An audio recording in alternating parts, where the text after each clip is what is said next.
Welcome to Tennis Love, guys. Who's the GOAT among the big three tennis players that has frequently divided experts and fans of this amazing sport? Although the term literally means GOAT, it actually stands for greatest of all time, the best of all time. Rafael Nadal is the GOAT, and this is why. Number 1. Going deep in the slams. The unquestioned king of clay, Rafael Nadal, is regarded as the best player on a single surface. However, given his results in events other than those involving clay, citing that as a defense of his performances is unjust. In what is likely the most competitive era in history, Nadal was able to win 7 further slams. He has advanced to the championship round of every Grand Slam competition at least 5 times. Nadal's in first place with 976.25 points when we look at the big three's points per Grand Slam played. Number 2. His results and rankings at year's end. It would be unreasonable to use solely weeks at number 1 and year-end number 1 finishes as a metric to rank the greatest of all time due to the big three era's intense competition. Rafael Nadal has finished number 2 6 times compared to Federer's 5 and Djokovic's 3, while the big three are tied for the most number 2 finishes at the end of the year with 5 each. With 555 weeks, Nadal also holds the record for the longest period of time among the top 2 players in the world. Given that he's up against 2 other GOAT candidates and had an injury-riddled career, his metrics are pretty impressive. Number 3, the Davis Cup.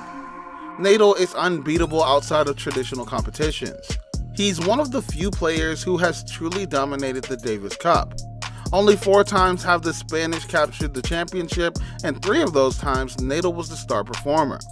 While many athletes decide to take a break during the Davis Cup and simply compete to maintain their Olympic eligibility, Nadal plays to win. Nadal will have the opportunity to win his 4th championship thanks to Spain's resounding victory, which puts them against Argentina in the final. Number 4, slating statistics. Rafael Nadal has established an astounding collection of Grand Slam records, even outside of the Roland Garros. Nadal has won 20 out of the 60 slams he's competed in, 33%. Comparatively, Federer won 20 out of 79, and Djokovic won 17 out of 62, 27%, and 25% respectively. At the 2 slams, the French Open and the US Open, Nadal's conversion rates outperformed those of his competition. At Wimbledon and the Australian Open, respectively, Federer and Djokovic hold the records. After Roland Garros 2020, Rafael Nadal has the highest victory percentage in men's tennis. In comparison to his rivals, he also wins more Grand Slam tournaments. Number 5, unique forehand. Rafael Nadal has specialized in generating spin and bounce, notably with his forehand, which is one area of tennis where he has become a dominant force.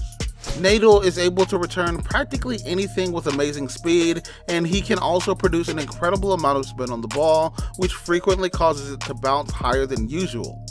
Nadal's known for his unusual follow-through, which is rarely seen anywhere else. He has the ability to whip his arm through the ball and bring his follow-through up over his head on the hitting side rather than across his body. Number 6, mentality. Rafael Nadal not only possesses the skills necessary to dominate tennis, but also has the mindset to accomplish it. As much as is played on the court, tennis is frequently a cerebral game, and Nadal appears to have conquered it. His recent performance in the Far East is evidence that he is not faultless and still has moments of distraction and lack of confidence. However, who can hold them accountable for a minor slip-up after such a challenging season? As someone who has demonstrated resilience in trying circumstances, Nadal has not only become one of the finest players, but has also surpassed his contemporaries. Number 7, top 10 record. When a tennis player faces up against one of the top 10 players in the world, that is when they face their true test. The best in the world will consistently triumph over his peers' finest, which is the key in this situation. When it comes to tennis, only Rafael Nadal and Roger Federer stand out from the competition, and Nadal is continuing to improve while Federer is fading. But it's his consistency that makes Nadal stand out. Even this year, he has a better winning percentage than Federer.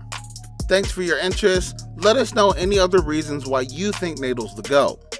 As always, thanks for watching, and we'll see you in the next video.